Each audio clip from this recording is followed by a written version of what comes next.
रक्सी खाएर नआउनु भनेको पटक्क मान्ने होइन, सत्य खाएर।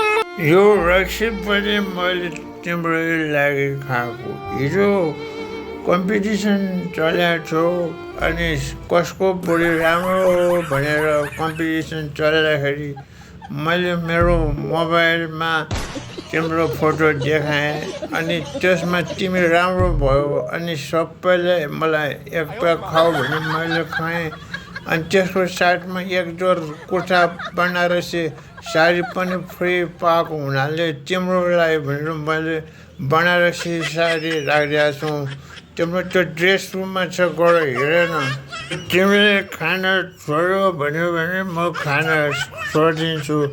फेरि अर्को पटक पनि त्यस्तै प्रोग्राम भयो भने मलाई क्यान्सल गराइदियो भन्छु। मलाई केही न केही बेकार। रक्सी नखाऊ भनेर कहाँ भनेको हो त?